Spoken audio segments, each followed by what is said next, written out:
Hola, buenas noches a todos. Bienvenidos a una transmisión más de EMAS Arquitectos, en donde hablamos de arquitectura con los mejores ponentes de arquitectura, de diseño, de construcción, de todo este medio que nos gusta y nos interesa seguir cultivando y generar buenas noticias en lugar de estar pensando en un montón de situaciones que la vida nos va presentando en el camino.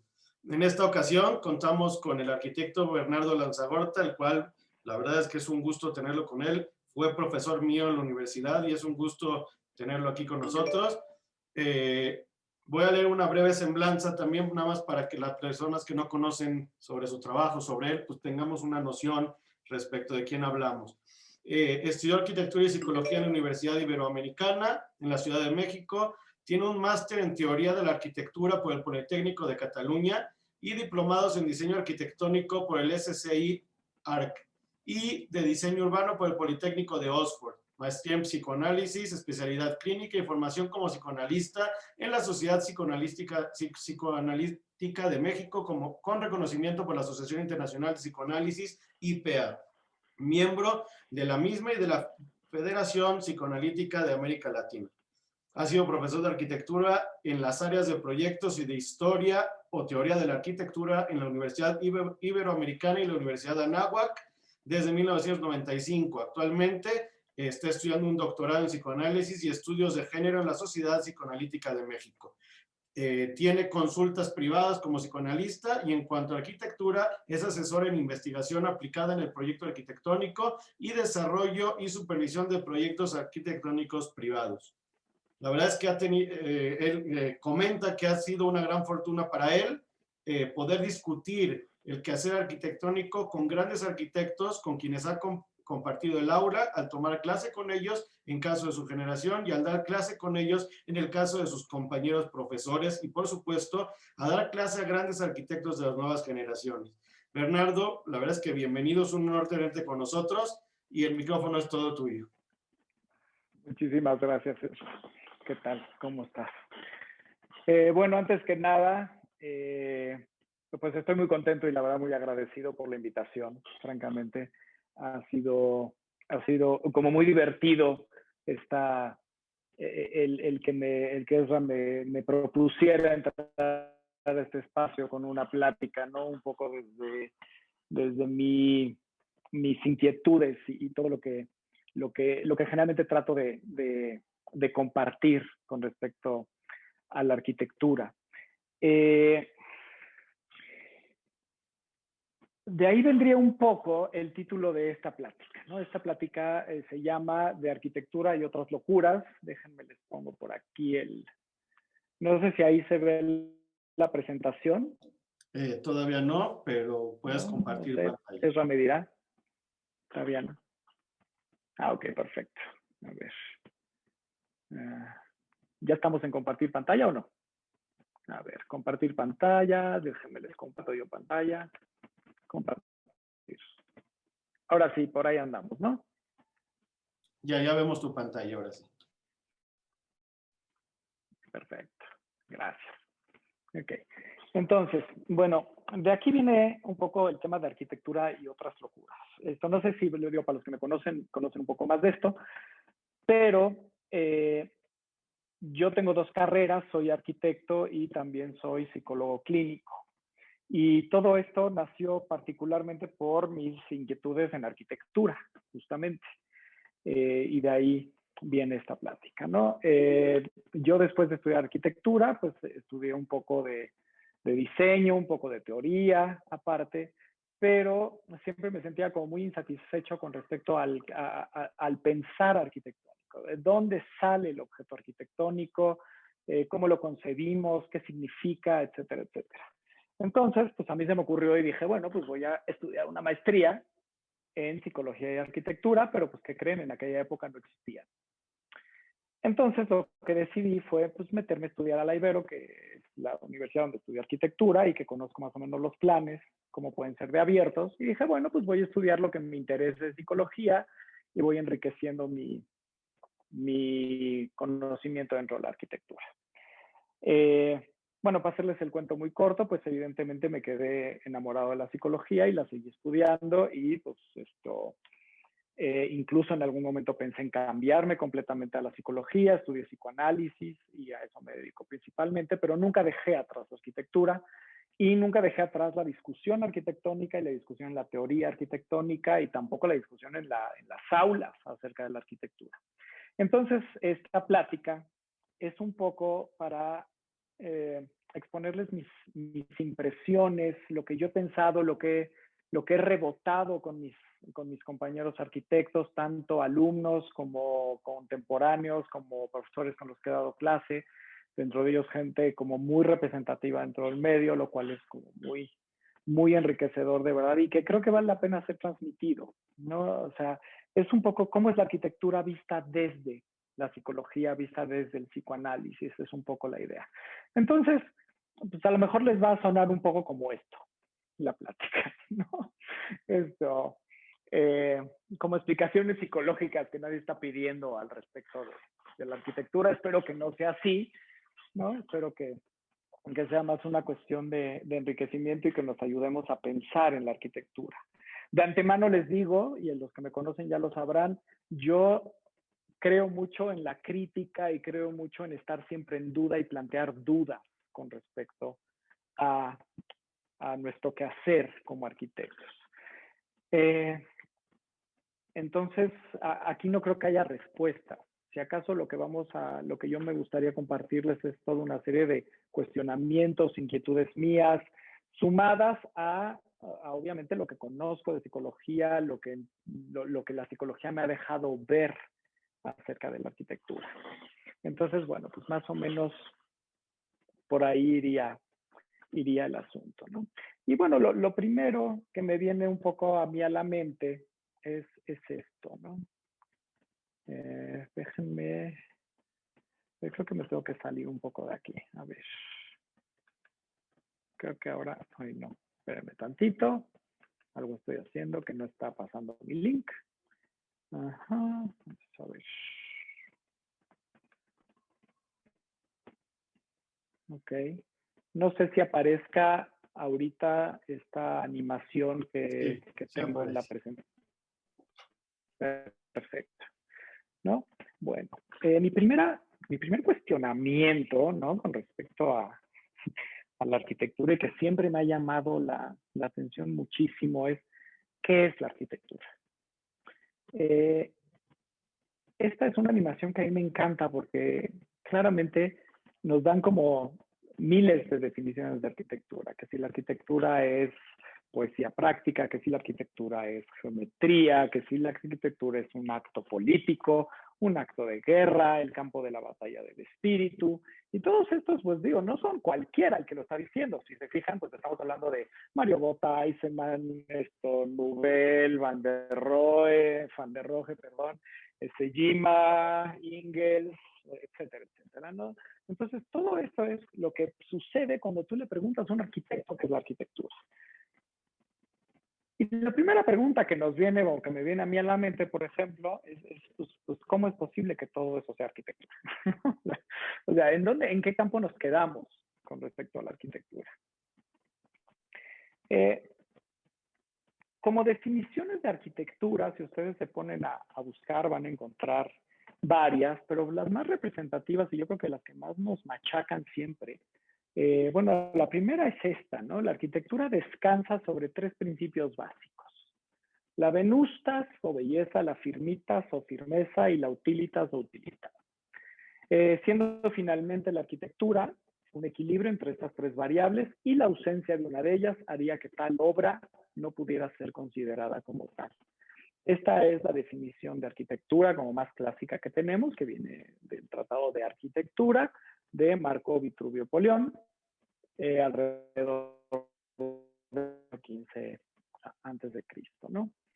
Esta definición es bastante interesante, porque déjenme platico que no es real.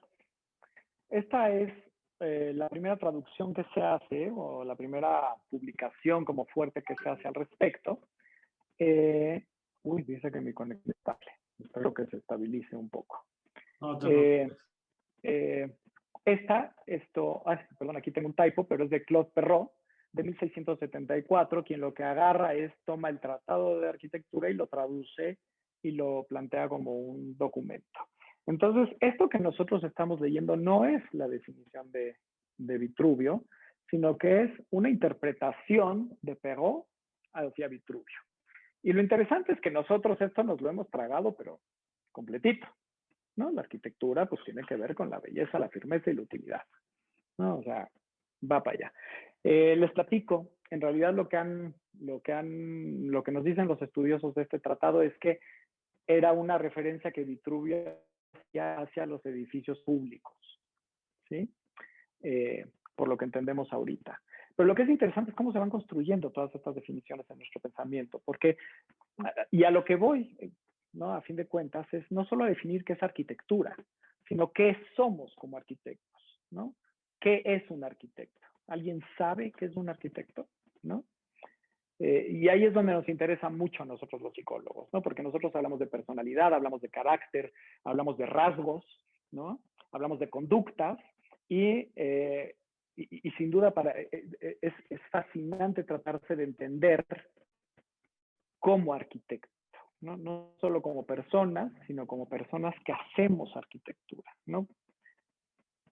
Aquí les tengo otra, que esta me encanta. Esta es la de Hacia una arquitectura, de 1923, que dice: la arquitectura está más allá de los hechos utilitarios.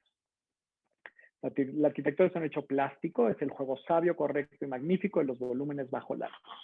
Esta también, por supuesto, pues me supongo que la mayoría de todos ustedes la conocen, es la de Le Corbusier, ¿sí? Entonces, pues a mí no me queda claro. La arquitectura es este poema divino que tenemos aquí enfrente, ¿no?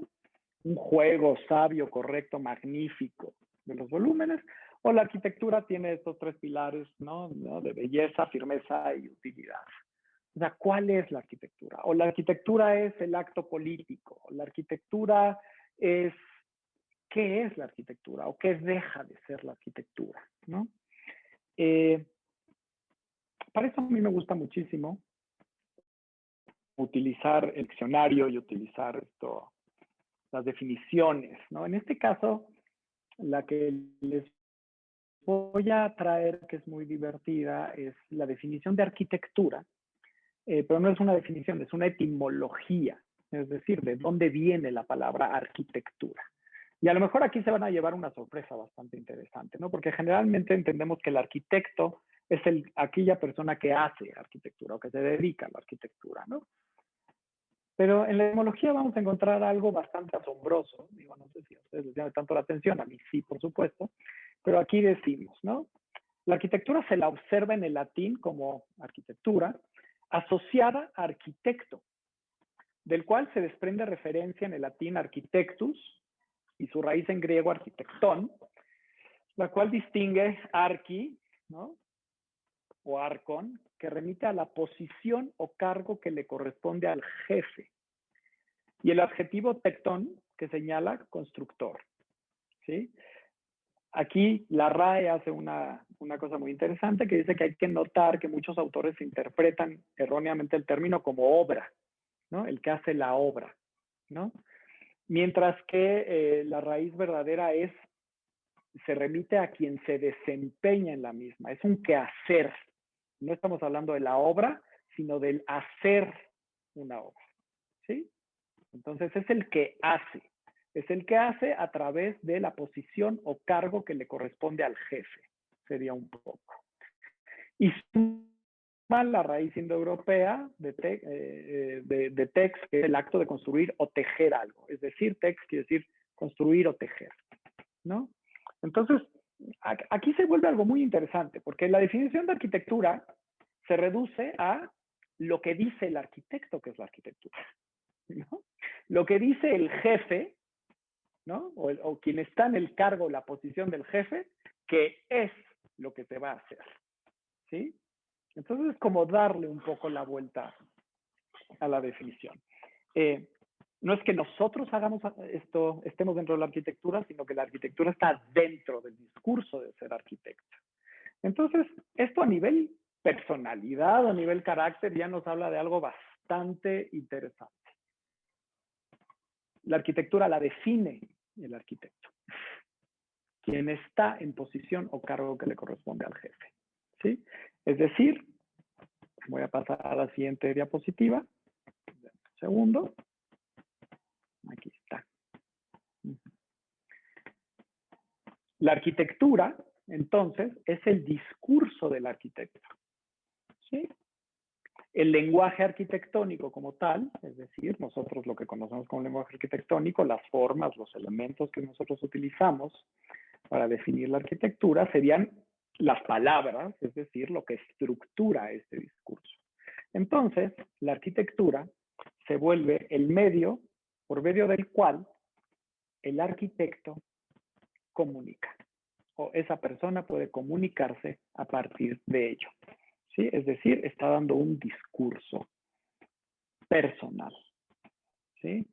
Entonces, no existe una definición de arquitectura. La arquitectura no debe ser de tal o cual manera, ¿no? Sino que la arquitectura se vuelve este discurso, responsabilidad total, ¿no? En todo caso, de quien se encuentra en esta posición de jefe o de quien se encuentra en la posición de arquitecto. O sea que, por mucho que nos queramos hacer tarugos, la arquitectura, o nosotros lo que planteamos como arquitectura, está diciendo algo directamente de nosotros. ¿Sí? Lo que es interesante es que de pronto lo empezamos a tratar de separar, ¿no? Así como si la arquitectura fuera una cosa que debe ser de una manera y nosotros solamente somos los que entregamos eso que debe ser, ¿no? Pero no se preocupen, voy a andar en ese punto un poco más adelante. Entonces, bueno, de pronto pasan estas cosas, ¿no? En este meme que a mí me divierte mucho, ¿no? Los arquitectos que vemos esta cosa blanca y decimos simple, puro, minimalista, estético, silencioso, ¿no? Estable, limpio, ¿no?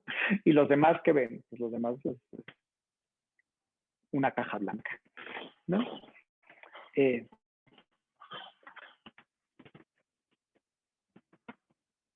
Y yo creo que depende mucho de cómo analicemos ese mensaje y ese discurso, el cómo ese discurso es recibido, ¿sí? A ver, voy a profundizar un poco en la siguiente, que sigue siendo la misma, ¿no? Entonces, bueno, a ver. La arquitectura es el discurso arquitectónico, entonces, en este caso, el lenguaje arquitectónico sería el estructurador de este discurso, ¿no? El arquitecto, entonces, está sujeto a un discurso. Y eso es lo que es muy interesante, si nos vamos a meter ahora sí directamente en psicología y en psicoanálisis. Porque para psicoanalistas, como puede ser Lacan, por ejemplo, nosotros, las personas, siempre estamos sujetos a un discurso. ¿Qué quiere decir esto? Que nosotros no podemos significar la vida ni significarnos a nosotros si no existe un discurso por nuestra parte. Es decir, ustedes volteen a ver a su alrededor y cualquier objeto que vean, ¿sí? Lo que sea, le van a encontrar un significado. ¿Sí? No hay nada ahí suelto que no tenga un significado para nosotros. ¿Sí? Entonces estamos completa y totalmente sujetos a construir un discurso para podernos definir, ¿no? Entonces, partiendo de esta premisa, yo diría o preguntaría a ustedes, ¿qué tanto nuestro discurso arquitectónico nos ayuda a significarnos y nos da significación como personas? ¿Sí? Entonces es como un vaivén. Yo le doy una forma y un significado a este discurso para que este discurso me dé forma a mí y me ligue con una realidad, ¿no? Es decir, es la manera en la que nosotros tenemos de ligarnos en distintas maneras a lo que entendemos por realidad, ¿sí?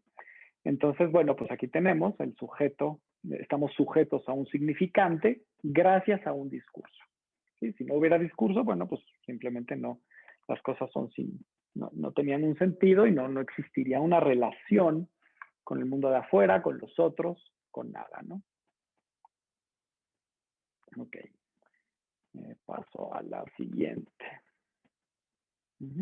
Entonces, haciendo la fórmula un poquito más más entendible, es decir, nosotros utilizamos el discurso para vincularnos, ¿sí?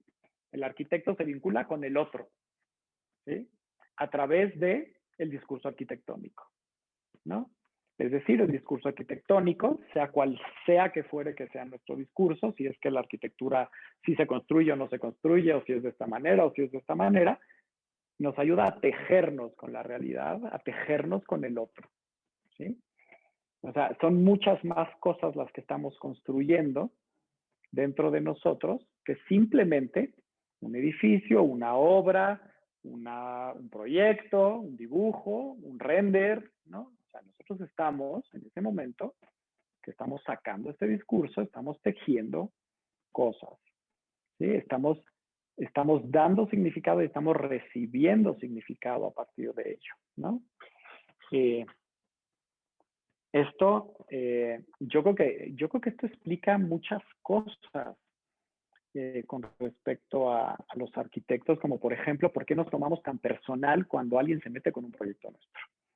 Sí, en realidad lo vivimos como si se estuviera metiendo con algo personal, con una parte nuestra, ¿sí? Con algo interno nuestro. Y sí, es que en realidad, ¿no? Sin querer, están tocando o estamos metiéndonos con nuestro sistema de querer expresar y recibir algo de la afuera, ¿no? Entonces, bueno, ahorita nos vamos a quedar nada más con esto, con el arquitecto, el discurso arquitectónico y el otro, ¿no? Que sería un poco como la pirámide, ¿no? El arquitecto usa el discurso arquitectónico para relacionarse con el otro. Pero aquí el tema interesante es quién es el arquitecto, cuál es el discurso y sobre todo quién es el otro, ¿no? Que ahí es donde también me voy a meter un poco con mis problemas particulares, mis preguntas particulares con respecto a la arquitectura y el quehacer arquitectónico, que generalmente siempre lo expreso en las clases de proyectos, ¿no? Y con mis alumnos y con mis compañeros, ¿no? Ok, bueno, entonces, tenemos el discurso arquitectónico, ¿sí? Y tenemos al otro, ¿no? Ok. El discurso arquitectónico, ¿para qué es? Es para tomar una posición con respecto al otro, ¿sí? O sea, nosotros al hacer el discurso, al hacer el proyecto, al hacer la obra, tomamos una posición con respecto al otro. Voy a tomar ahorita un ejemplo como muy mundano, muy vulgar, que siempre usamos, ¿no? Es decir, nosotros utilizamos al otro, ¿no? En ese momento lo configuramos como el cliente, ¿no? O sea, es una manera de poner una posición con respecto al cliente, ¿sí? Es decir, yo te digo, este es tu proyecto, perfecto, pues sí, es mi proyecto, estas son sus cualidades, estos son sus temas y tal por cual. Pero lo interesante aquí, si regresamos a la etimología, sería preguntarnos cuál es esa posición que queremos tomar con respecto al otro, ¿sí? Y como somos los arquitectos, nada más nos queda una posición, etimológicamente hablando, ¿sí? O sea, si recurrimos a la... Que además, curiosamente, coincide bastante. La posición que nosotros tomamos con respecto al otro es la de cargo o la que corresponde al jefe cuando estamos hablando del discurso arquitectónico. Es decir, nosotros asumimos a través del discurso la posición de cargo sobre el otro, ¿sí? Entonces, esto es muy interesante cuando estamos hablando de programa arquitectónico y cuando estamos hablando del usuario, ¿sí? Y ahorita voy a ahondar en por qué creo que es importante entender esta posición de cargo. En primera, porque si me quitan la posición de cargo ya no soy el arquitecto, ¿sí? Entonces ahí empieza lo que todos conocemos como la batalla del proyecto, ¿no? De por qué nosotros pensamos que esto tiene que ser así y cuando el cliente o la otra persona dice que no, se arma la de Dios Padre, ¿no? Entonces, bueno, esa es un poco de a lo mejor una de esas explicaciones, ¿no? Con respecto al carácter del arquitecto. Pero bueno, ¿qué utilizo yo para la posición? Esto es interesante, ¿no?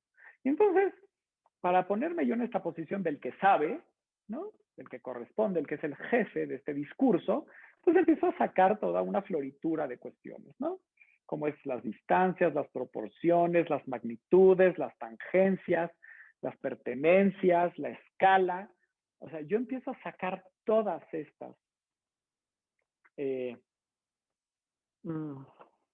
sí, herramientas del arquitecto, ¿no? Y las empiezo a explicar de la única manera que sabemos explicarla, que es a través de un proyecto arquitectónico, ¿no? Entonces estamos haciéndole entender a otra persona que no entiende nuestro discurso, por qué son importantes todas estas distancias, por qué es importante esta proporción, cuáles son las virtudes y cuáles son las riquezas de estas magnitudes, de estas pertenencias, de estas escalas, ¿no? Y empezamos a traducir todo un mundo, ¿no? Interno nuestro, de lo que nosotros pensamos que es importante y lo que hay que tomar en cuenta en un objeto arquitectónico que queremos, ¿sí? Que el otro entienda, ¿sí? Entonces, bueno, ahí sería un poco como empezamos a hilar el discurso arquitectónico. Entonces, lo que empezamos a hacer es construir, ¿no? Construir en nuestra mente y construir entre nosotros y el otro, entre el arquitecto y el otro, un espacio intermedio de entendimiento, ¿no? Es tejer este entendimiento. Yo te estoy diciendo todas estas cosas que para mí son importantes y tú, ¿no? Te estás acercando a entenderlas en un espacio intermedio. Pero pues no se nos debe de olvidar que siempre es nosotros tratando de mantener esta posición o cargo que le corresponde al jefe, ¿no? A la autoridad en ello. ¿Ok? Ok, bueno. Entonces, aquí, bueno, me voy a salir del discurso arquitectónico y voy a hablar de el otro, ¿no? Entonces, ¿quién es el otro? ¿Sí?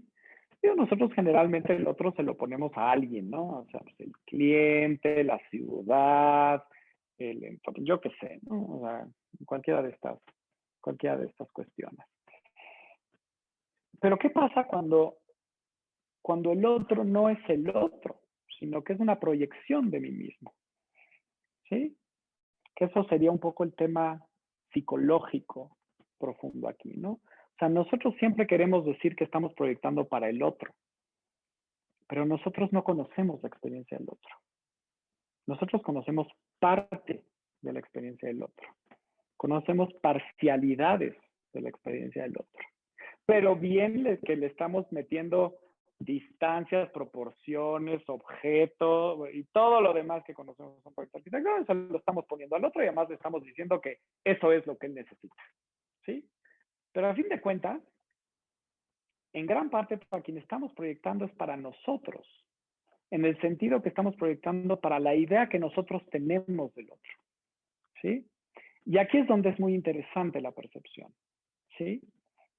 Porque déjenme les platico que también uno de las grandes teóricas, ¿no? del psicoanálisis es Melanie Klein. Ella hace una cosa que se llama la teoría de relaciones objetales. Se las voy a resumir muy fácil. La teoría de relaciones objetales, a grandes términos muy burdos, y por supuesto discúlpenme todas las equivocaciones que vienen con este recorte, ella lo que dice es que nosotros nunca nos relacionamos con las personas. Nos relacionamos con la idea que nosotros tenemos de las personas. Y a eso ella le llama el objeto, los objetos. Es decir, nosotros tenemos nuestro ser, nuestra mente, ¿no? Plagada de objetos, ¿sí? No es mi mamá, es lo que yo conozco de ella, por ejemplo. Y entonces así nos vamos relacionando por la vida. ¿Sí? Entonces por eso existen de pronto estos brincos, ¿no? Entonces a fin de cuentas nos acabamos siempre relacionando con partes nuestras, ¿no? Y entonces, en este sentido, pues el otro se vuelve una proyección mía, es decir, yo proyecto lo que yo quiero en el otro, o lo que yo entiendo en el otro. Algo que es muy interesante es que nosotros también utilizamos ese verbo, proyectar. ¿Sí? O sea, nosotros proyectamos. ¿Pero qué podemos estar proyectando? O sea, yo no puedo proyectar algo que no es mío, 100%. ¿Sí? O sea, si yo no tengo la película dentro de mí, no la puedo proyectar, ¿no? Entonces, es bastante interesante Y no sé si a ustedes les ha pasado, pero bueno, pues cuando uno está platicando un proyecto con alguien, a mí me parece como bastante particular cuando te das cuenta que el otro no lo entiende de la misma manera, ni lo ve ni lo vive de la misma manera, ¿sí? Y eso, ejemplos en la historia de la arquitectura, bueno, pues ahorita les voy a enseñar varios, ¿no? Para ejemplificar, que ahorita es el rollo un poco más teórico, espero no estarlos aburriendo muchísimo con esto, pero pues voy a llevarlo más rápido todavía. Pero bueno. Entonces, ¿quién es el otro? Pues somos nosotros que estamos proyectando nuestras ideas en un lugar a través del objeto arquitectónico.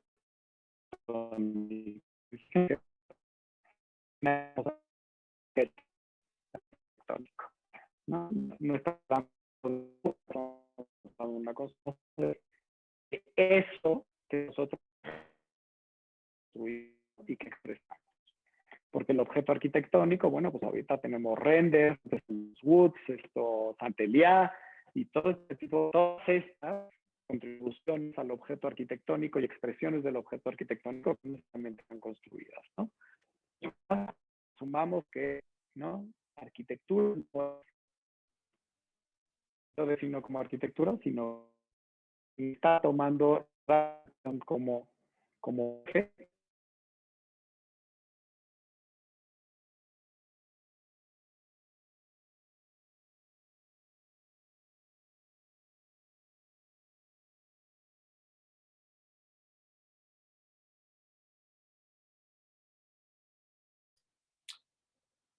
Perdón, Bernardo, te perdimos temporalmente.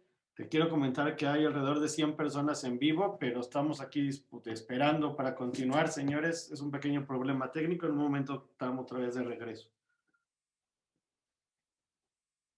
No te escuchamos. ¿Ya me escuchan? Ya te escuchamos, nada más compartimos pantalla y seguimos adelante. Gracias, Bernardo. Perfectísimo. A ver, ¿ya estoy? No, o sea, te vemos a ti, Ahí. pero no en la pantalla. A ver, les vuelvo a compartir mi pantalla entonces, no se preocupen, ahorita la pongo. ¿Ya está? Perfecto. Entonces, bueno, para no perder el hilo y tampoco irnos más allá, digo, o sea, si luego hay alguna duda, con mucho gusto. Yo lo que les decía es que está padrísimo que pues tenemos nosotros también este término del objeto arquitectónico, ¿no? Entonces, el objeto arquitectónico es aquello que nosotros creamos como arquitectos, ¿no? Como personas que estamos en la posición de jefe de expresar un discurso arquitectónico, ¿no? Entonces, bueno, voy a pasar a la que sigue ya. Y vuelvo a lo mismo, nosotros tenemos esta cuestión de, ¿no? Usamos las posiciones, la distancia, las proporciones, las magnitudes, por decir cualquiera de estos verbos, ¿no? Significados, ¿no? Que nos hablan de esta distancia, de esta manera de manipular el objeto arquitectónico, de darle forma. Y es interesante porque para la teoría de relaciones objetales nosotros también tenemos este tipo de movimientos con los objetos, ¿no? Es decir, con lo que nosotros pensamos y sentimos acerca de las personas. Les voy a enseñar algunas que tienen que ver con la teoría de relaciones objetales. O sea, si nosotros en arquitectura hablamos de magnitudes y distancias como una posición, en la psicología hablaríamos que existe una intención para una distancia, una intención para una proporción, una intención para una magnitud, ¿no? Es decir, cómo yo penetro dentro del objeto o dejo que me penetre, cómo yo me adhiero al objeto, ¿sí? Si la intención es adherirme, si es alejarme, si es identificarme, si es simbiotizarme o que se simbiotice, si es mimetizarme. Y entonces yo utilizo, ¿sí? Las posiciones, ¿no? Las distancias, las magnitudes, las tangencias, ¿no? Qué tan lejos, qué tan cerca, qué tan al lado, para hacer todas estas intenciones. Algo que yo encuentro bastante particular es que en los grandes objetos arquitectónicos, pensadores arquitectónicos, arquitectos, tú encuentras esto, ¿sí? Encuentras estas intenciones, estas intencionalidades como muy claras, ¿no? y manipuladas, ¿no? O que toman forma a través de del lenguaje, ¿no? De la distancia, de la proporción, de las líneas, de la magnitud, etcétera, etcétera. Pero siempre existe esta intención. Entonces es una manera de estar diciendo que existe una relación, que existe una necesidad de relación con el objeto. ¿Sí? Entonces, a ver. Y volvemos a lo mismo. ¿Para qué? Pues generalmente para mantener la posición o cargo que le corresponde al jefe. ¿Sí? Y entonces es un poco al querer mantener esta posición, obviamente a lo que llego es a un tema de control. ¿Sí? Es decir, podríamos decir que los arquitectos usamos el discurso arquitectónico para controlar la relación con el otro. ¿Sí? A través del objeto arquitectónico con el objetivo de tomar la posición o cargo que nos corresponde. ¿Sí? Nosotros utilizamos todo esto para significarnos como arquitecto. ¿Sí? Entonces, por eso, de pronto, nos volvemos estos, pues sí, claro, unos conocedores y unos expertos en todas estas cuestiones de la distancia, la escala, el alejamiento, las líneas, los trazos, ¿no? Etcétera, etcétera. Porque eso es lo que sentimos que nos da esta parte de nuestra identidad como arquitectos. Y yo creo que por eso también la defendemos tan fuertemente, ¿no? O nos clavamos tanto de pronto en eso, ¿no? Que esa es otra parte que quería comentarles. Déjame ver, porque yo tuve que hacer una nota al respecto de esta. Ok, entonces.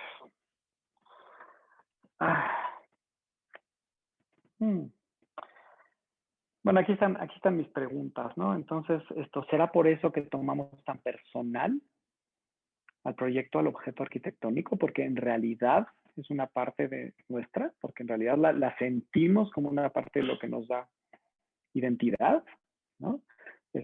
Yo me acuerdo muchísimo en la escuela, ¿no? Tanto cuando era alumno, cuando soy profesor, las peleas que se organizan ahí, ¿no? O sea, de cuando alguien te está diciendo que estás mal, ¿no? O sea, porque ese alguien, si se fijas, te está tratando de quitar de la posición o el cargo correspondiente al jefe, ¿no? Te está tratando de votar, ¿no? Con clientes también de pronto sucede, y de pronto lo tomamos, pero completa y totalmente personal. O sea, nuestro objeto arquitectónico es, bueno, el hijo se queda corto, casi, ¿no? Entonces, fíjense cómo es bastante interesante, a diferencia de otras cuestiones, como cuando hablamos de números, ¿no? Cuando hablamos de cálculo, cuando hablamos de contabilidad, ¿no? Pues, si el número no checó y se acabó, o sea, no estaba bien, punto, se revisa, ¿no? Nosotros de pronto nuestras convicciones con respecto a lo que debe ser la arquitectura son demasiado pues, fuertes, intensas, y a lo mejor tienen que ver con esto, porque lo que nos define como arquitectos es el poder estar en esta posición de cargo, en esta posición de control, ¿sí? Con respecto a nuestro entorno. Que además así es, si se fijan, cuando nosotros presentamos un proyecto arquitectónico, lo presentamos como el objeto que está controlando su entorno, ¿sí? Gracias a este objeto se van a hacer estas cosas, va a tener estos programas, va a tener estos usos, va a hacerle esto a la ciudad, va X, Y, y Z y W. Lo interesante de todo esto es que ese es el discurso arquitectónico. No es lo que sucede en la realidad, ¿sí? Y para eso, bueno, pues tenemos N número de ejemplos, ¿no? Bueno, el mismo Le Corbusier con sus ideas acerca de la ciudad y el urbanismo, lo que ustedes quieran, ¿no? Todo esto que decía, ¿no? Esto pues no es cierto, era un discurso, era una manera de relacionarse, ¿sí? Lo cual me lleva justamente a uno de mis cuestionamientos interesantes. La metodología en arquitectura y la lectura del contexto. Nosotros decimos que leemos un contexto y decimos que estas van a ser las soluciones, ¿no? Y no lo son. No lo son. Entonces, aquí hay un error metodológico de entrada.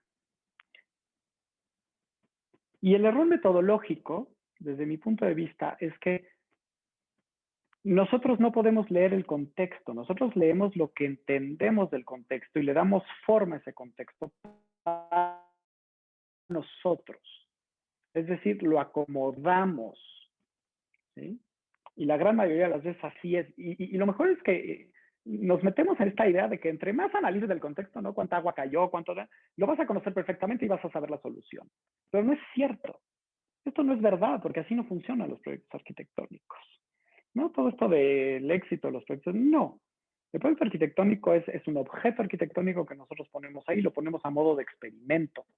Y nosotros analizamos ese experimento a la larga, ¿no? Y la gran arquitectura, los grandes de la arquitectura, esos son experimentos que han puesto y que no necesariamente han funcionado para lo que se supone que tenían que funcionar, pero que lo que sí estaban haciendo, y yo creo que ahí es donde está la virtud del objeto arquitectónico, es estaban exponiendo un discurso, estaban exponiendo unas ideas. Es decir, se plantea una hipótesis, ¿no? La hipótesis es la postura propia de quien está investigando. Y si alguien no plantea esa hipótesis, es decir, si yo no me incluyo con mi postura, con lo que yo digo del discurso arquitectónico, entonces no estoy haciendo metodología correctamente. Estoy queriendo convencer a todo el mundo que soy un genio, que entiende el contexto y que entonces el contexto da estas reglas. Y entonces me voy a agarrar del discurso de alguien más, ¿no? Para eso está el discurso funcionalista, está el discurso de la posmodernidad, está lo que ustedes quieran, pero no está el mío, ¿no? Entonces, ojo con eso, arquitectos, porque eso es lo que sí vemos muchísimo de pronto en nuestra arquitectura, ¿sí? Una falta de involucrarte tú y tú lo que piensas que debe ser la arquitectura, que es la arquitectura, ¿sí? En ese momento, cuando nada más decimos el contexto arroja esto y entonces por eso salió esto, ¿no? Y nos queremos meter en este tema como muy intelectualizado de que por eso salió el objeto, y no decimos yo lo que pienso es esto, yo lo que creo es esto, yo a lo que me arriesgo a experimentar es esto, estás perdiendo la posición o cargo que le corresponde a la persona que hace el discurso arquitectónico, ¿sí? Entonces, ahí es donde más siempre me brincó. Y le agradezco mucho a Ezra haberme hecho pensar en esto, porque justo hasta ahorita que estaba yo haciendo esta plática, lo pude como medio articular. Entonces, bueno, otra cosa que les voy a platicar muy divertida ahorita, que ya empieza lo divertido, es que esto dentro del psicoanálisis, de la psicología, está bastante interesante porque hay como muchas cosas de estas que están dentro de lo clínico. Y claro que aquí me voy a aventar una loquera, pero yo pienso que es muy divertida. Pero yo de pronto me puse a pensar en el carácter del arquitecto, ¿no?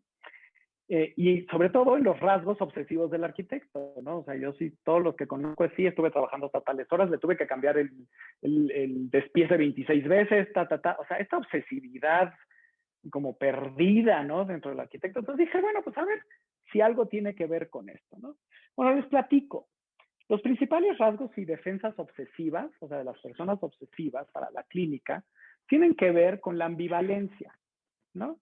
Tienen que ver con controlar al objeto y tienen que ver con la distancia con respecto al objeto, es decir, la distancia con respecto a sus relaciones. Esta ambivalencia, estoy muy cerca o estoy muy lejos. Y entonces se la pasan toda la vida, ¿no? Ni acercándose totalmente ni alejándose totalmente, sino midiendo la distancia. Entonces, claro, eso los hace estar siempre pensando y pensando y pensando y pensando en sus relaciones, en este caso, si nos metemos a psicología. Pero nosotros hacemos exactamente lo mismo con el objeto arquitectónico. Si se fijan, siempre hay una fuertísima ambivalencia, ¿no? Con respecto al objeto. Entonces, eso me parece como muy interesante. Y el obsesivo tiene una dinámica muy interesante que es me someto o me rebelo. Me someto o me rebelo. Visto desde el psicoanálisis, esto tiene que ver con cuestiones, bueno, obviamente, ¿no? de de carácter que vienen desde la infancia, ¿no? De, a ver, ¿para qué hago las cosas? ¿Para qué penetro? ¿Para qué me adhiero? ¿Para qué me alejo? Y entonces son estos deseos que tenemos desde pequeños, que son pues, el deseo de pertenecer, ¿no? El deseo ay, se me fue la palabra. Ah, bueno, ahorita me regreso. El deseo de pertenecer, el deseo de sobresalir, ¿no? El deseo de triunfar, el deseo de desaparecer, de que no me vean, etcétera, etcétera. Y entonces el obsesivo lo que hace siempre está en este juego de me someto o me rebelo en virtud de lograr eso. Algo que a mí me llama mucho la atención acerca de los arquitectos es que siempre estamos metidos en ese discurso, ¿no? ¿Qué hago con el contexto, lo que yo entiendo con el contexto? ¿Me someto o me rebelo? Algo que es muy interesante es que los arquitectos toman las dos posturas, ¿sí? O sea, hay unos que se someten completamente, ¿no? O sea, no, pues las leyes de la arquitectura y Le Corbusier dijo, o Mies dijo, whatever dijo, esto es, y bueno, así debe ser, punto, no me muevo ni un ápice. Y hay el que se revela, pero completamente, ¿no? O sea, me pongo a pensar, yo que sé, en la Torre Einstein, ¿no? Me pongo a pensar en Getty, ¿no? O sea, esta rebelión total ante el otro. Entonces, ¿cuál es la buena? ¿Me someto o me rebelo? ¿No? Entonces, esto habla mucho de pronto nuestro carácter, de por qué cuando estamos frente a un proyecto, ¿no? Pero lo interesante es que la mayoría de las personas se lo achacan al contexto, la mayoría de los arquitectos. Yo lo que les diría es, claro, por supuesto que hay que analizar el contexto, pero hay que tomar una postura personal con respecto al contexto. Que eso es lo que siento que hacen los grandes arquitectos y los grandes pensadores en arquitectura y quien verdaderamente entrega objetos arquitectónicos interesantes, ¿no? Que bueno, que nosotros nos parecen interesantes desde el punto de vista de la arquitectura, que ahorita también los vamos a distinguir. Bueno, una cosa que no está escrita aquí, pero que quería decirles es que otra cosa que hacen los obsesivos es que tienen esta tendencia a, a, a desplazar las cosas a lo insignificante, ¿sí? Es decir, cuando no tienen una solución, lo que empiezan es a solucionar lo insignificante, ¿sí? Y entonces, fíjense qué interesante tiene que ver eso con lo meticulosos que de pronto somos, ¿no?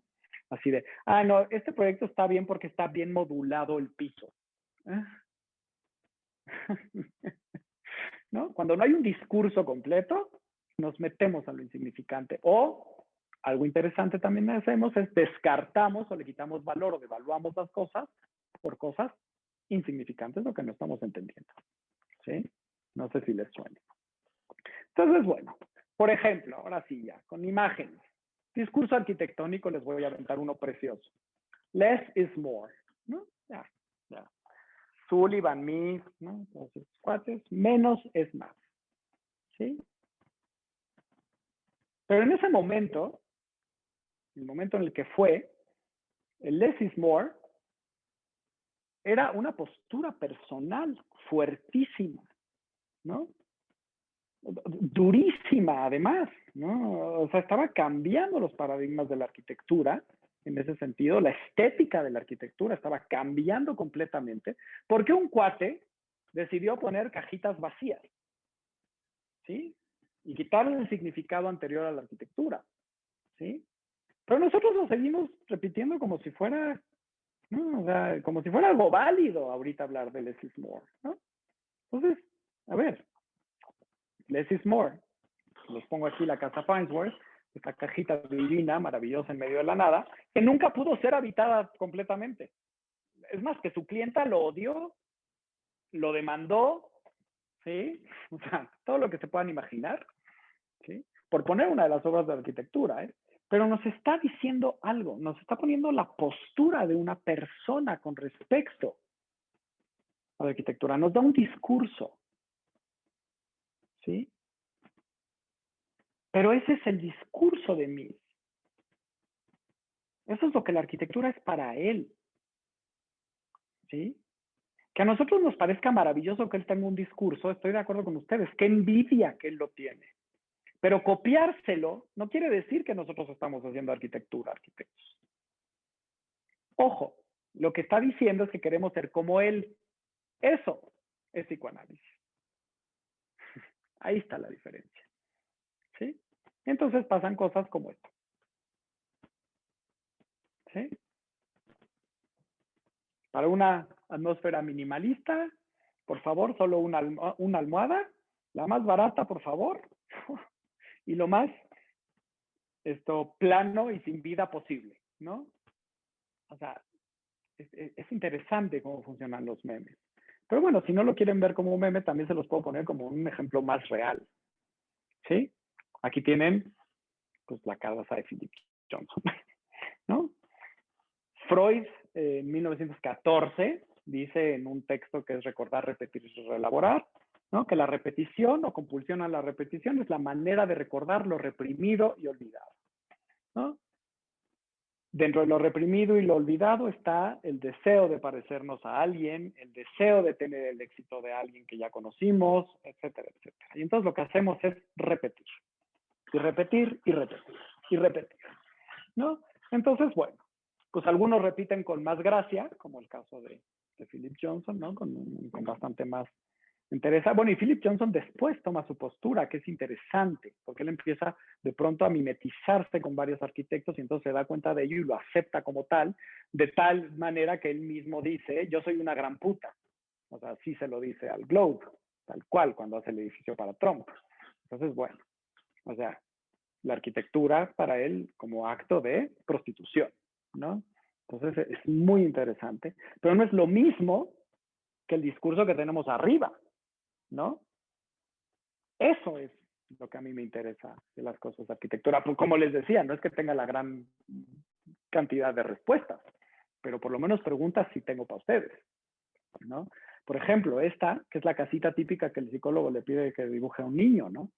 O sea, es esta casa que tiene una serie de ideas y tal, y que nos parece como súper primitiva, ¿no? Desde el punto de vista de la arquitectura, ¿no? O sea, ay, sí, qué lindo, ¿no? La casita. ¿Sí? ¿Les parece primitiva?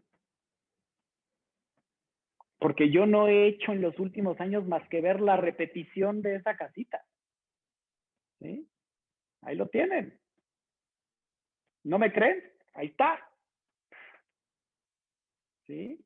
Entonces, ¿cómo es posible que en algún momento la casa Farnsworth era la casa? ¿Sí? La definición de casa. Y ahora esta es la definición de casa que tiene que ver con esto. Y que curiosamente pega directamente con una imagen como muy infantilizada de lo que es el objeto arquitectónico casa, ¿no? Me parece interesante porque a través de esto viene una resignificación. Me fui un poco hacia atrás, ahorita me voy a hacer atrás, y dije, bueno, ¿de dónde salieron todas estas formas? Y me acordé inmediatamente. Esto que estamos viviendo en el 2021, Herzog y Verón ya nos lo habían presentado a manera de crítica en 1995, ¿sí? 25 años antes. ¿25? Bueno, un poco, 95, 97, por ahí, ¿sí? Entonces, aquí es donde está la discusión arquitectónica, ¿sí? Mientras que aquí lo que tengo es la repetición arquitectónica en el anterior, ¿no? Ay, perdón, me fui hasta la, ahora sí me fui hasta la cocina, ¿sí? Entonces veamos, ¿no? ¿Qué es lo que queremos estar diciendo?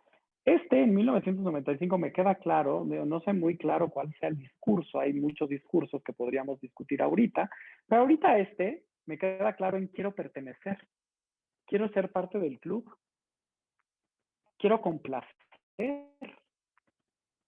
Ese es el discurso, por lo menos el que yo leo y me queda muy claro, ¿sí? Por supuesto, utilizando el lenguaje arquitectónico, pero aquí hay un quiero complacer, quiero ser como alguien, ¿sí? ¿No? Muy distinto a muy, muy distinto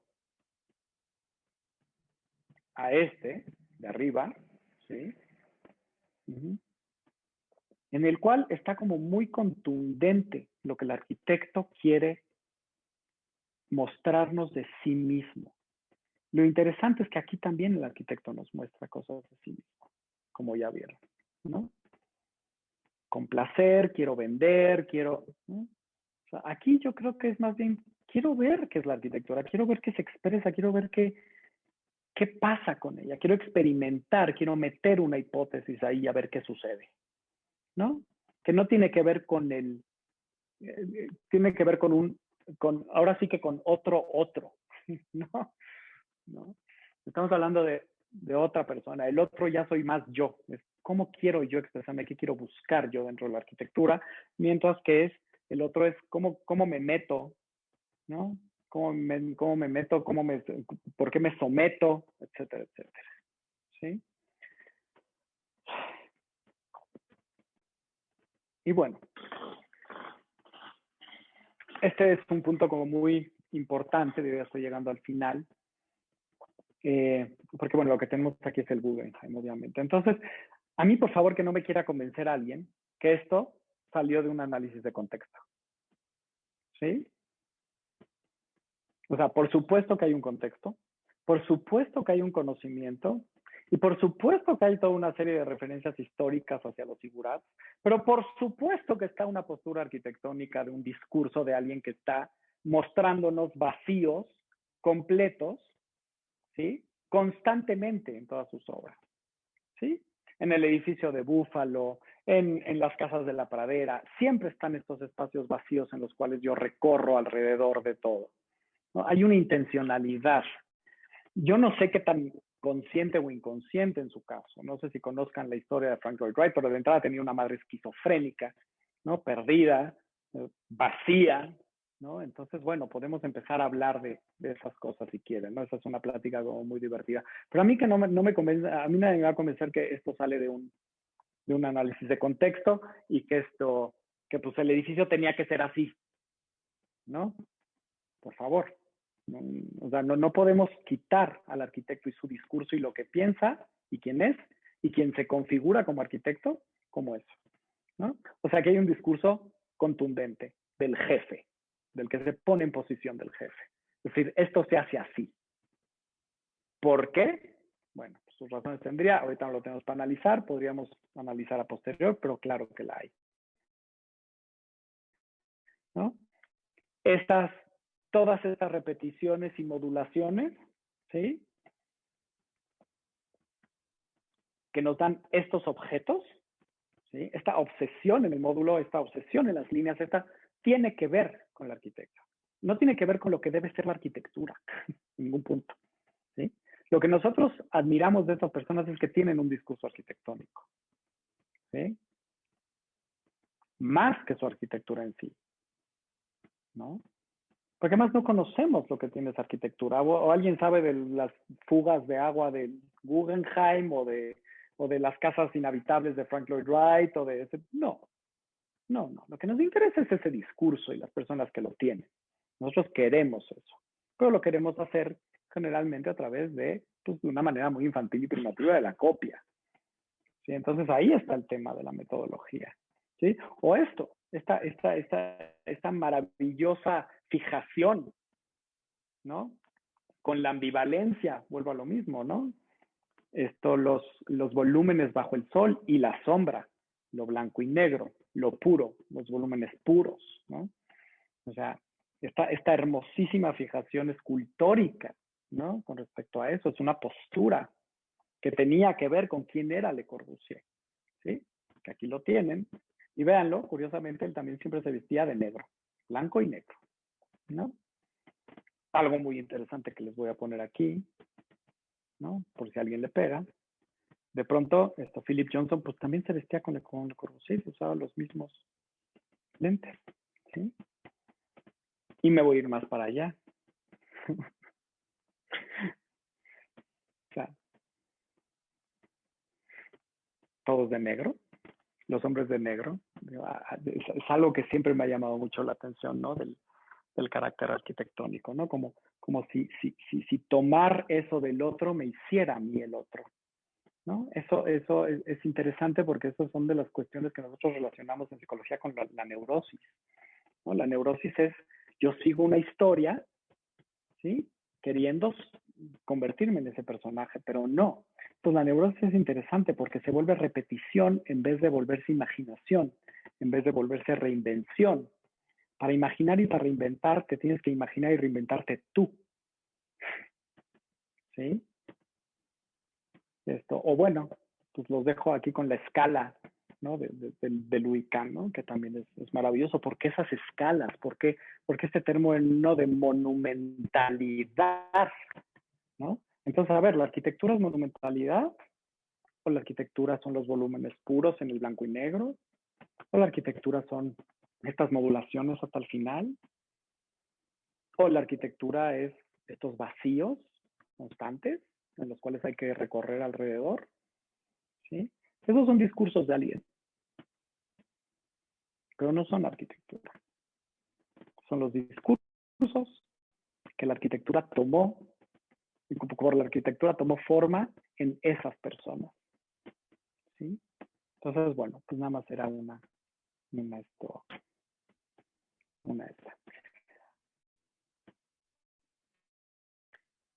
Algo que les voy a dejar aquí nada más aquí puesto es cómo las posturas personales, si sí o si no, modifican el espacio. A ustedes que les gustan los trazos y las líneas, ¿no? O sea, ¿qué tanto estamos leyendo o no estamos leyendo el contexto? ¿Estamos tomando posiciones o no estamos posiciones al contexto? Bueno, al entorno. ¿Qué tanto nos metemos o no nos metemos? Pero, nos guste o no, nuestras posturas le dan forma a la estética del espacio. ¿Sí? O sea, vean nada más esto, qué cosa. ¿Sí? O sea, este espacio que de pronto empieza a tomar otras ideas. Pero bueno, esto yo quería elaborarlo más al final, perdonen, ya me extendí, soy un rollero, ya todos los que me conocen dando clases así soy, siempre me pierdo, pero bueno, ojalá ya algún día podamos hablar un poco más en profundidad de esto. Al final, pues nada más me queda mi última diapositiva y esto. Ahí está.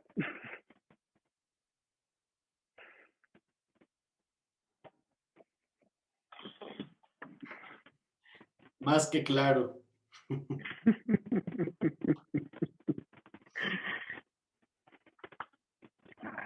Dejo de compartir que ya no sé qué hice. No te preocupes, si quieres te lo quito yo.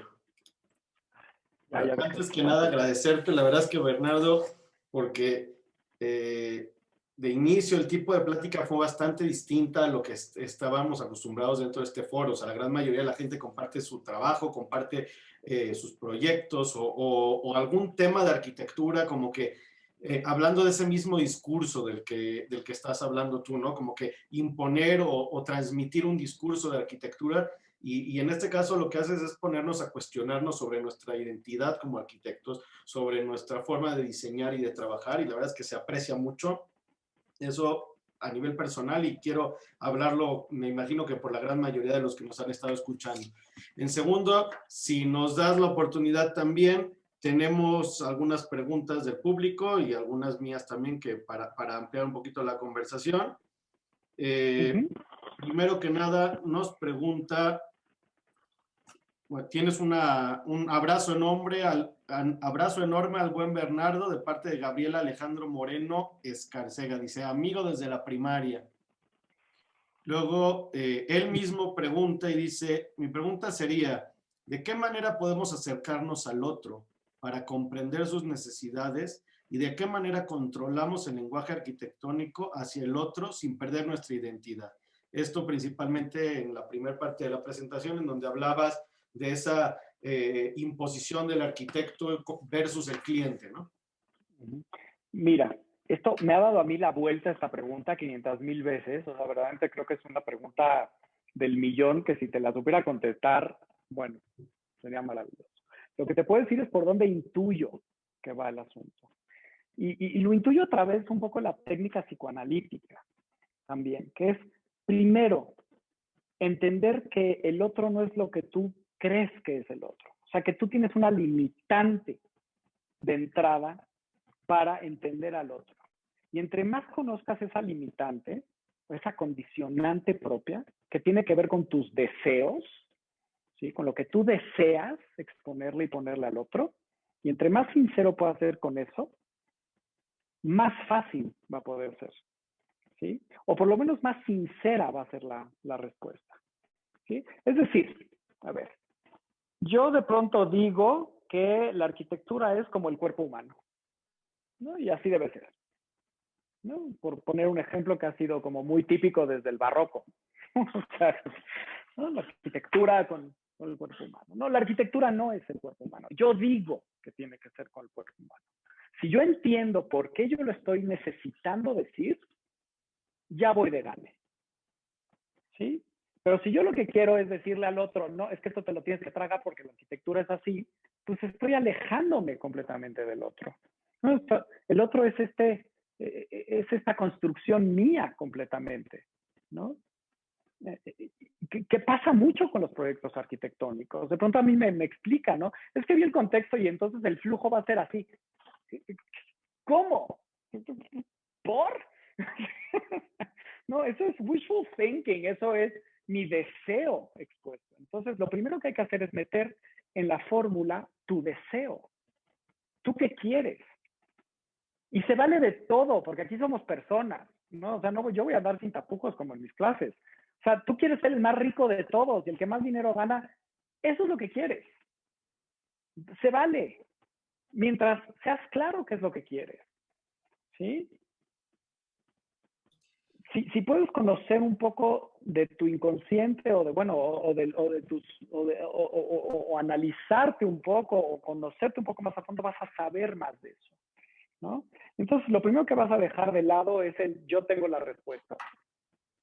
O sea, yo lo que tengo es una respuesta mía, que yo quiero poner ahí. Pero las respuestas, no. Respuestas no. Ahora, Sería un creo poco que es más o menos. parte del motivo por el que también el cliente te está buscando a ti, porque quiere tu respuesta. Exactamente. Y curiosamente el cliente quiere una respuesta. Fíjate, aquí estás tocando un punto muy interesante. Yo nunca enseñé un proyecto mío porque nunca enseño un proyecto mío. Jamás. Porque yo, porque yo lo que quiero expresar con el arquitecto es otra cosa, completamente distinta. Para mí, el cliente que viene y me pide algo como lo que ya hice, ¿sí? Lo que me está pidiendo es una aceptación, es algo que da ese objeto mío que él cree que lo va a tener él. ¿Sí? Mi experimentación arquitectónica va en otro sentido. Y no quiero decir que sea mejor o que sea peor, ni mucho menos, sino que para mí es más satisfactoria, ¿no? Entonces, claro, el cliente que quiere un proyecto de X, Y o Z, lo que está buscando son X cosas, sobre todo si esta persona, este arquitecto siempre da este mismo discurso. Lo que quiere es identificarse con ese discurso y se vale, por supuesto que se vale, es igual de válido, ¿no? O sea, yo por supuesto me encantaría tener una casa de Frank Lloyd Wright, por supuesto, aunque no la pudiera vivir, o sea, nada más por sentirme, por identificarme con él en estos términos completamente infantiles, pero por supuesto que me encantaría decirte, yo paso mis fines de semana en la Farnsworth House, obvio, ¿no? De mí, obvio, o sea, todos tenemos eso. El único chiste es qué tan claro te pones en tu postura. Claro. ¿Qué tan claro estás tú con respecto a eso? Y entender que siempre va a haber una ambivalencia, porque todos queremos ser originales, pero también todos queremos pertenecer, todos necesitamos sobrevivir del quehacer arquitectónico. O sea, es una balanza, tampoco es tan fácil como un blanco y negro de, bueno, pues sí, yo ya voy a hacer como Lewis Woods, ¿no? Pues bueno, yo a mi arquitectura la dibujo, buenas tardes, ¿no? ¿No?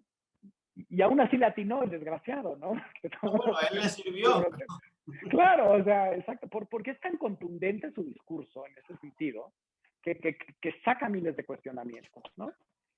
Entonces, yo por ahí iría un poco. No, y también creo que como psicoanalista, digo, está claro, al final de cuentas, no solamente la parte de arquitectura, como arquitectos queremos emular o compararnos con alguien o acercarnos a algún. Finalmente, cuando nos vestimos igual que en el aparador o cuando el abogado quiere ser igual que el otro, como el doctor quiere tener el premio del otro, o sea, al final de cuentas siempre buscamos acercarnos a un modelo a seguir y muchas veces es en base a estos discursos. En el caso de la arquitectura, como es un tema de creatividad, a lo mejor es menos obvio y lo hacemos como parte de nuestra identidad, pero no lo es.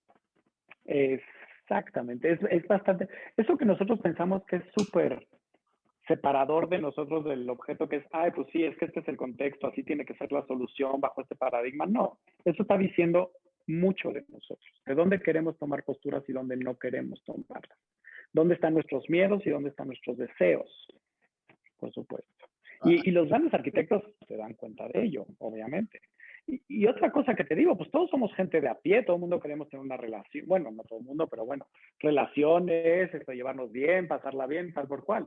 Yo los ejemplos que les puse a ver, Miss no pudo tener una sola persona al lado de sí mismo y tenía severos problemas. Alvarado era alcohólico, Frank Lloyd Wright, bueno, ni les platico su historia. O sea, si se meten a la historia de los arquitectos se van a dar cuenta que ellos, su discurso es tan contundente porque era la manera, yo siento, en la que podían sacar esto y ponerlo ahí. Y entonces tener una aceptación de afuera hacia adentro cuando su interior estaba tan modificado. Entonces también hay que entender un poco eso, ¿no?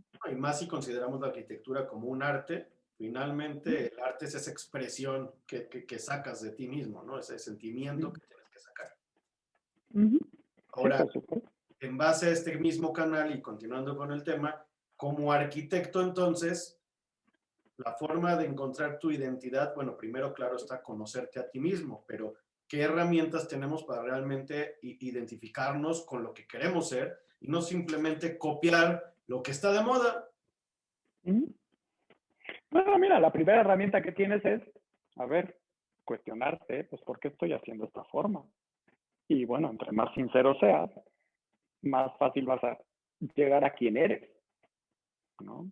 Y empezar ya a desdemonizar, o ¿cómo sería eso? ¿No? Un poco exorcizar, ¿no? Estos demonios y decir, a ver, bueno, si yo lo que quiero es esto, pues eso es lo que yo quiero, ¿no?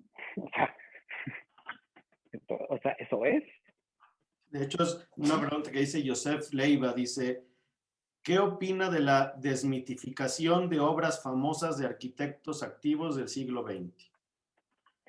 ¿Qué opino de la desmitificación de obras famosas de arquitectos? Ay, Dios, qué cosa. Mira, yo no creo en la desmitificación como tal. Lo que creía yo un poco sería más como en meternos en el contexto de lo que están diciendo. Es que yo sí creo que... Las obras del siglo XX lo que son es una crítica fuertísima a cómo veníamos pensando, no como arquitecto, no en la arquitectura, sino como seres humanos. O sea, el siglo XX se chutó 2 guerras mundiales. O sea, no son enchiladas, ¿no? Entonces, desmitificar el objeto arquitectónico como el paradigma de la arquitectura, sí estoy completamente de acuerdo. Pero que en ese momento son una respuesta contundente y que vale la pena analizar profundamente sin tomarla como la solución para lo que ahorita sería, en eso estoy completamente de acuerdo. Entonces, si estamos en ese tema, sí estoy completamente de acuerdo con José, sin duda. Y creo que por ahí va también él en ese sentido, ¿no? El objeto arquitectónico, o sea, un objeto arquitectónico no puede ser el contenedor de la arquitectura. No puede ser, por definición, ¿no? O sea, es como si dijeras, bueno, esta persona es la definición de persona. No lo es, ¿no? Entonces, lo que hay que ver son qué respuestas en ese momento dio a través de la arquitectura ese discurso arquitectónico y ese objeto, y ver cuáles son. Por eso les puse al final esta, ¿no? De la reconfiguración del Zócalo, ¿no? Esa me encantó. Está reconfigurado. ¿Para dónde? De por vida. De por vida. Con una raya chueca, además, ¿eh? Entonces, eso... No, y que cobró vida. Bueno, como todos estos proyectos en su momento. Claro. ¿No? O sea, y lo padre de ser arquitecto, lo bonito de ser arquitecto es que tenemos estas herramientas y tenemos ya toda esta formación por la cual podemos entender la emoción que está detrás del objeto que se presentó en ese momento, ¿no? Claro. Pregunta el arquitecto Hugo David Sánchez. ¿Cree que los arquetipos del subconsciente influyen en el discurso de cada arquitecto? Hombre, bueno, mira, creo que la construcción, hablar de arquetipos del subconsciente también es interesante porque, te voy a decir por qué, porque es un poco lo mismo. Es como decir, el subconsciente, tú tienes un arquetipo inconsciente, ¿no? Que esas varias teorías, algunos teóricos se han ido por ahí, ¿no? Yo personalmente, más bien siento que nosotros vamos configurando cada quien, ¿no? Nosotros tenemos ciertas configuraciones a través de lo que vamos viviendo, es decir, somos únicos. Entonces, bueno, pues yo, sí, claro, tengo unas partes que se parecerían a un arquetipo, pero tengo otras que se parecen a otro y tengo que ver cuáles son las dominantes y sobre todo cuáles son las dominantes en qué momento. Yo creo que eso todos lo detectamos a nivel consciente, preconsciente durante nuestra vida, ¿no? Cuando nos preguntamos por qué estoy haciendo esto, ¿no? Y creo que cuando llegas al proyecto arquitectónico, y ya tienes el contexto y analizaste, ahí es el punto donde te puedes enfrentar a eso. Es decir, ¿por qué estoy pensando en esto? ¿Por qué estoy pensando que esta es la solución? Que sí, nosotros podemos solucionar a estas alturas, bueno, cualquier arquitecto, cualquier proyecto arquitectónico. O sea, si mañana me hace el paradigma funcionalista, pues sí, 90 grados, con permiso, todo, bye. Si me pasas el paradigma de constructivista, pues sí, claro, o sea, para eso nos entrenaron, ¿no? Pero la pregunta que no nos hacemos generalmente es, ¿por qué este? Y se vale cualquier respuesta. Si tu respuesta es porque es el que más se vende, porque es el que más me van a aceptar, porque es el que más fama me va a dar, porque es el que da, ahí tienes tu respuesta del arquetipo. Tú eres aquel que quiere pertenecer. Tienes esa necesidad de pertenecer. Y no la modulas, ¿no? O si la modulas, tú dirás. Ahí sí tú me dices, ¿no?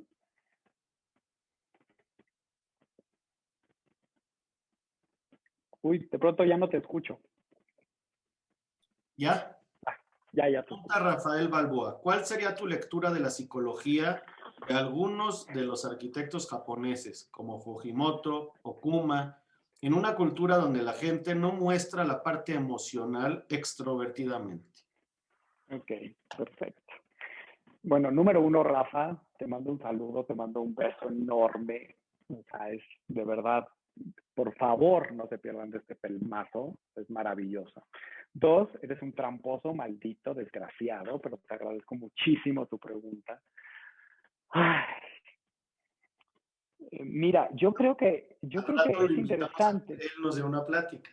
No, bueno, ahí sí agárrate, de verdad, él sí. Sí, por supuesto, ahorita anótalo y lo metes en eso, porque yo también le tengo unas preguntas divertidas que hacer al aire.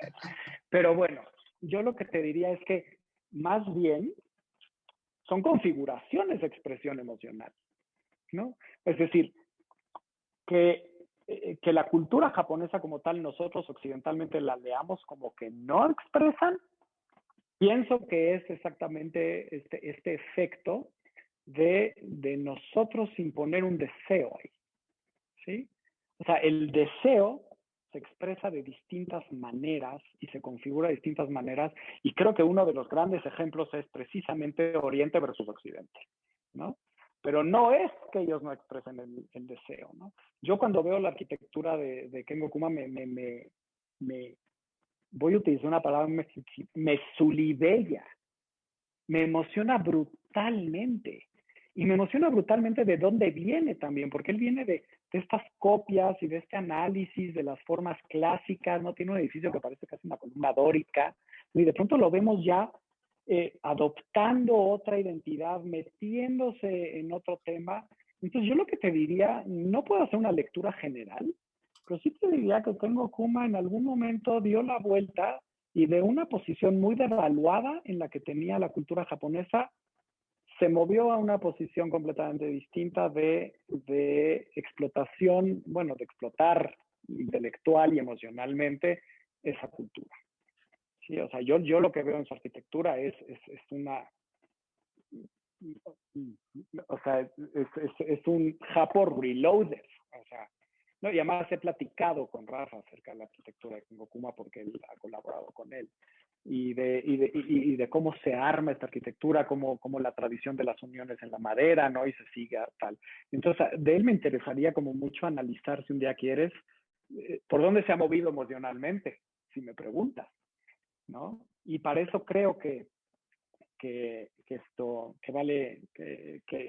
sería mejor separarlos. Sejima, por ejemplo, Kazuyo, o sea, esta mujer completamente introvertida, ¿no? O sea, quien la conoce, ¿no? Quienes hemos tenido el gusto de verla en persona o platicar 2 minutos, ¿no? Muy introvertida, una historia como muy particular. Yo creo que su arquitectura nos habla mucho de eso, ¿no? Y aquí además hay un punto que a mí me gustaría como recalcar, que ya entrando en estudios de género, yo entiendo ya a Sejima como el arranque de un entendimiento, de una aproximación a la arquitectura desde el discurso de que incluya lo femenino, ¿sí? En donde los valores estéticos son distintos. Por ejemplo, me voy a ir otra vez al Zócalo. Ahí vemos que los valores estéticos que están modificando al espacio son distintos a los que entendíamos dentro de la arquitectura racionalista, posguerra o la que tú quieras, de carácter infinitamente más masculino, ¿no? Más de poder, ¿sí? Yo ahorita entiendo otros valores como la resignificación,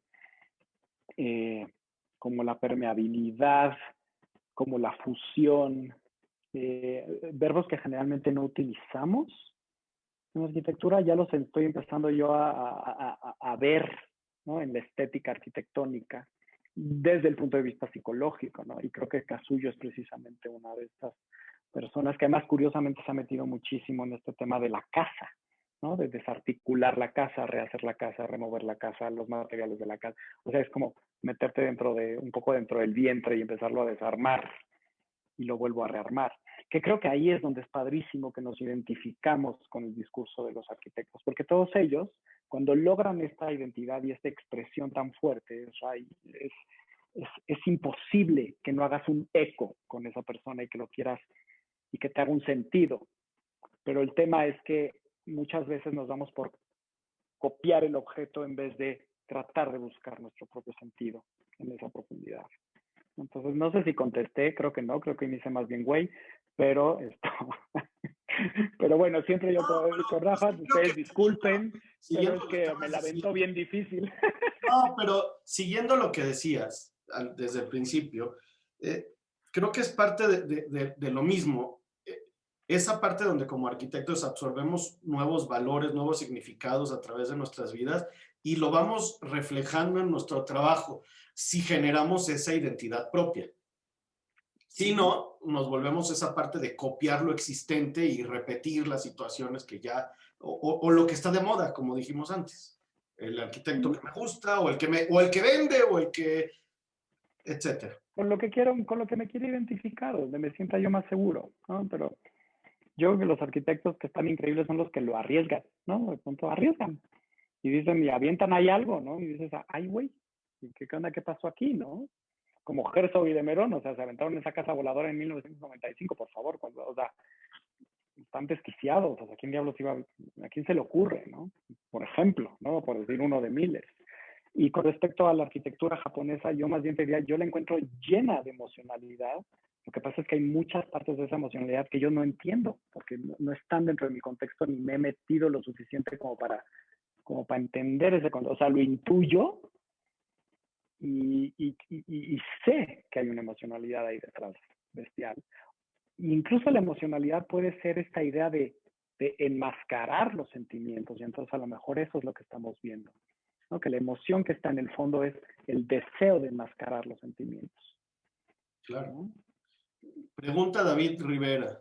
Dice, ¿consideras necesario formar una identidad personal como firma de nuestro trabajo? ¿O simplemente debemos evitar caer en la repetición? Saludos desde México, Veracruz. Ok, bueno, saludos de regreso al Puerto Lindo, por favor, qué preciosidad, de gente, de comida, de arquitectura, de clima, de todo, por favor. Y gracias por la pregunta. Yo creo que crear una personalidad como arquitecto, como firma arquitectónica, me puede resultar algo más como artificial. Yo creo que la personalidad está ahí. Que quieras tú modificarla o mandarla hacia otra cosa, habla de tu personalidad. habla de tu deseo y hacia dónde lo estás queriendo mover. Y eso es lo que no vas a poder ocultar en la arquitectura. Porque si tú utilizas el discurso arquitectónico, ¿qué crees? Sabemos miles de gente que nos encanta y que lo leemos y lo desarmamos y tal por cual. Y por eso de pronto llegamos a estas conclusiones de esto sí, esto no. ¿No? Entonces, más bien te diría, identifícate con tu personalidad, como si es que existe, ¿no? Identifícate tú como tu personalidad como individuo y ve en dónde está impactando, qué necesita, hacia dónde se está moviendo su deseo y qué es lo que estás poniendo en la mesa en riesgo cuando propones algo, ¿sí? Es decir, vuelvo a lo mismo, que esto es algo interesante, en la metodología científica siempre pongo una hipótesis en la mesa y está en riesgo, ¿sí? Parece que el arquitecto quiere adoptar la posición de jefe, pero sin que se le cuestione.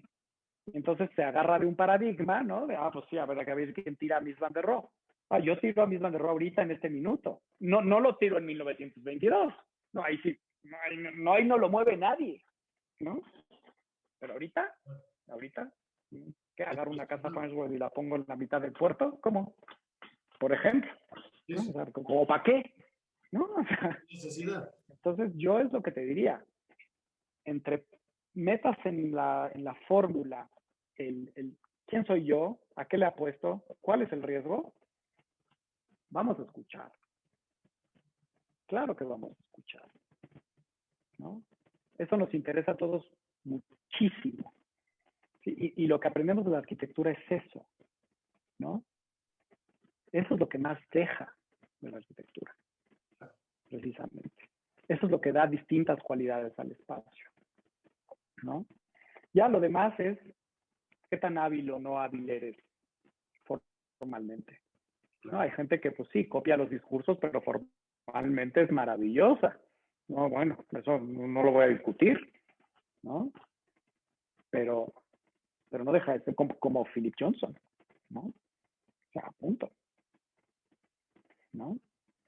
Sí, claro que copia el discurso, pero formalmente él es un habilidoso, un estudioso de la arquitectura, ¿no? Entonces, bueno, y su discurso al final quedó como muy claro, ¿no? Yo soy una prostituta, así lo dijo, así de claro, así de fácil, así de entendible. No, y él lo leyó. Mi respeto. Claro. ¿No? Cualquier postura se vale. Yo conozco muchas otras personas que se prostituyen en miles de cosas, ¿no? Pero no lo aceptan, ¿no? No lo plantean como tal ni tienen una estética al respecto. Entonces, bueno. Unas dos preguntitas más y ya con eso terminamos. Me dicen, ¿qué libros nos recomendarías? ¿Qué libros te recomiendo? Te recomiendo todos los libros.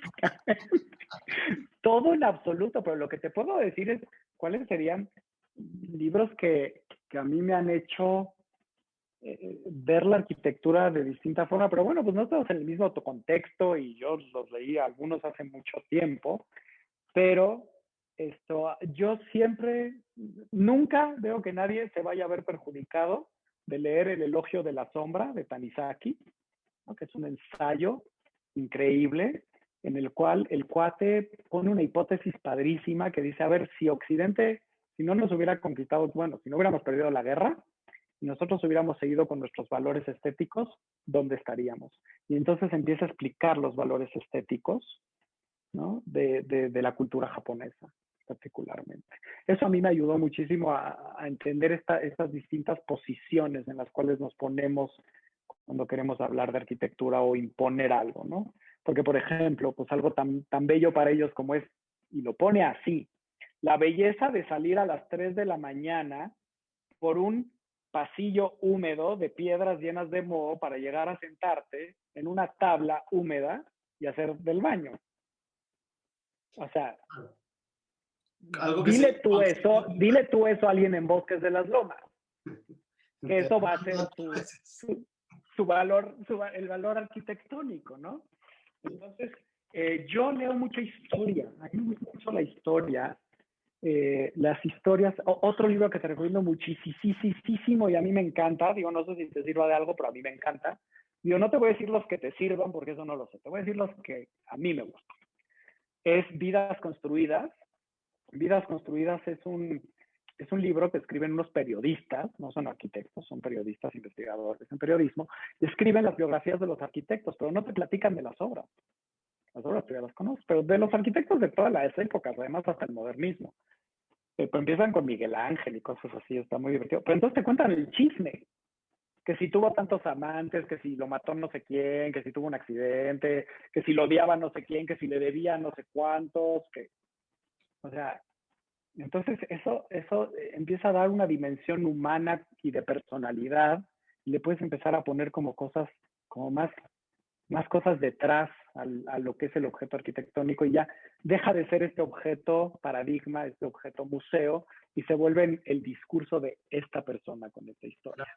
Lo relacionas. A mí me gusta muchísimo. Directamente. Y estos cuates te avientan el chisme, pero completo, son divertidísimos. O sea, imposible dejar ese libro.